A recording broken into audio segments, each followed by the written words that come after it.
Hey guys, Ivan here, and in today's video we got a couple of really interesting bodybuilding updates.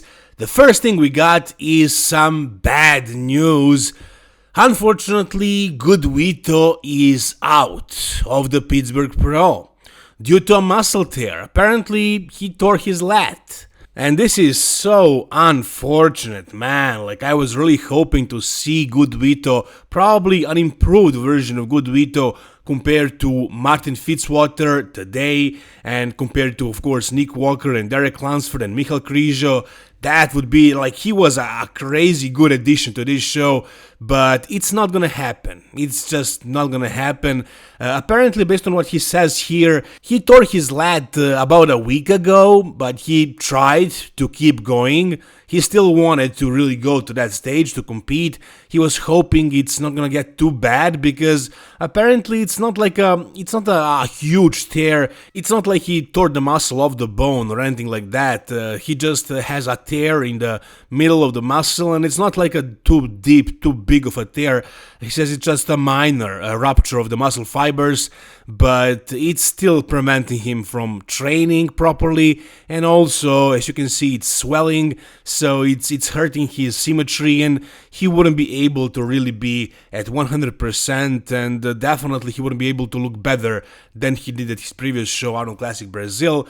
So for him, it doesn't make sense to continue competing looking like this.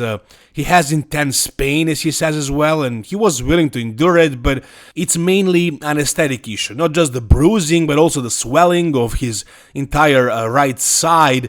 So no, it definitely ruined his symmetry, and if he's not able to train and everything, there is no reason for him to continue doing this. So yeah, of course, pulling out of this show was the only decision that he could make at this point. And as you can see, his conditioning at this point was absolutely amazing. And the same thing happened to Nick Walker 2 years ago when he tore his hamstring, also at 2 weeks out. So he was in crazy shape, but he just tore his hamstring. He wasn't able to pose. He had swelling, and some people were like, Nick should have just went to the stage and competed.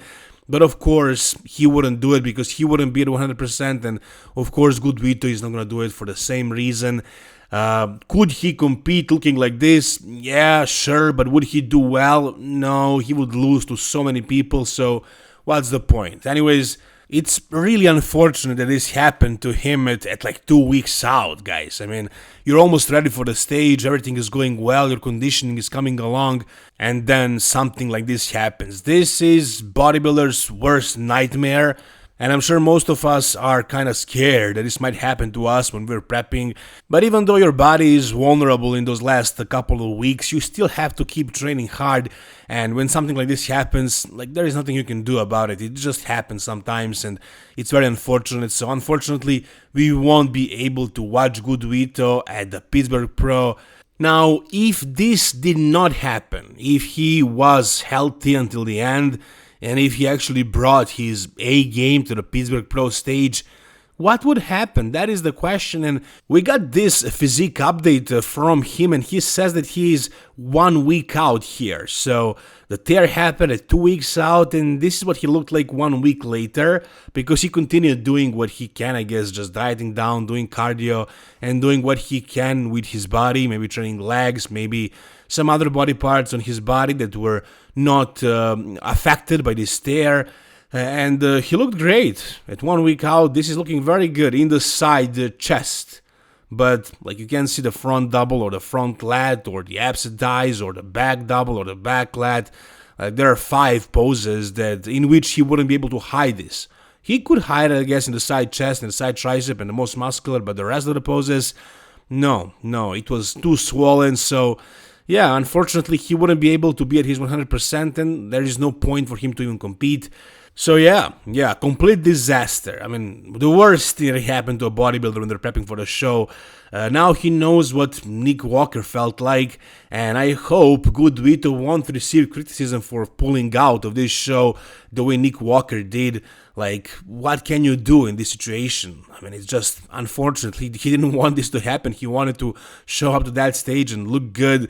And if he was at his 100%, I mean, I could see him battling with Martin for that third In my prediction, I did have him in fourth, but I don't know. Maybe he would be able to beat Martin Fitzwater. Probably not, but, somewhere in that mix, I do see him beating Križo and Bonac. But we'll never know. We'll never know what would happen at Pittsburgh Pro. However, we will get to see who's going to beat who at the Mr. Olympia, because Good Vito's plan is to recover from this, and he thinks he'll recover in 1 month, and then just continue training and prepping for the Mr. Olympia. So yeah, he's already qualified, that's a good thing, and it's not a huge tear, it's just swollen right now. It's gonna get better, and he's gonna continue prepping, and of course he'll do the Mr. Olympia, and on that stage we'll see how good he is. Hopefully this injury won't slow him down, and he's gonna show up looking even better at the Mr. Olympia than he would here. At least that's what I hope for, and I believe that's gonna be the case. Whatever you guys think, tell me down below.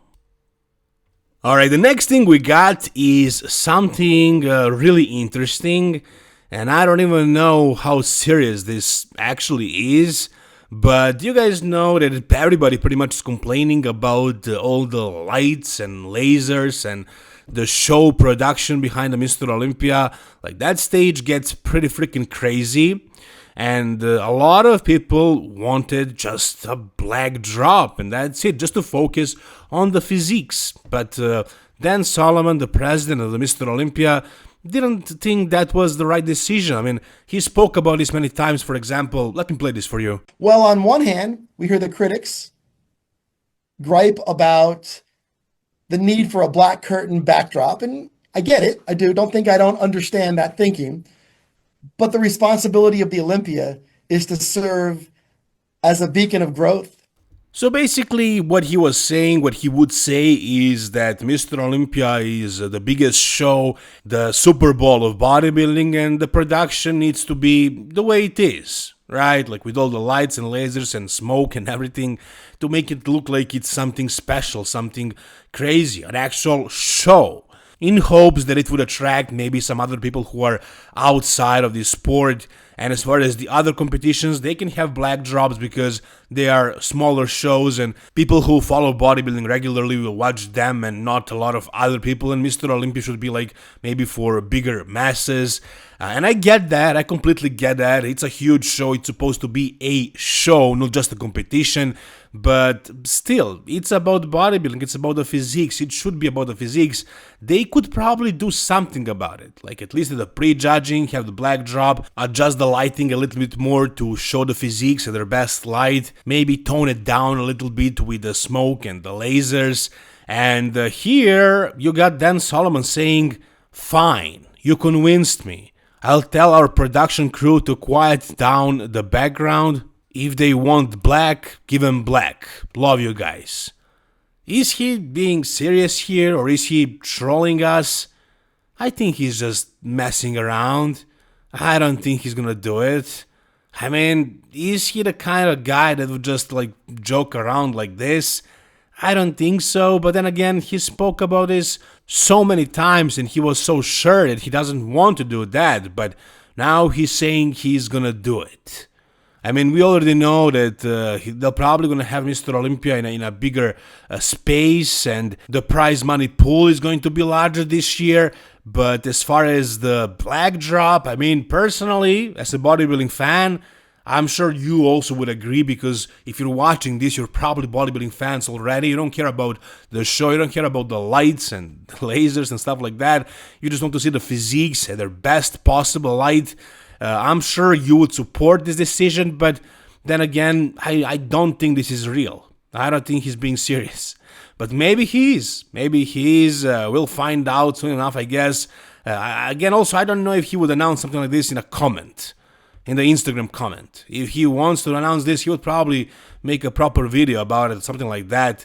But I don't know. Maybe he didn't think everybody will see this comment and screenshot it and share it all over the social media.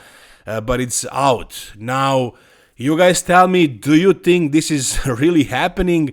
And if it is, do you think it's the right decision? And do you see the arguments for Mr. Olympia actually staying the way it is because it's the biggest show in the world? Whatever you think about this topic, tell me down below. Alright, and finally, we got a most recent physique update by Derek Lunsford.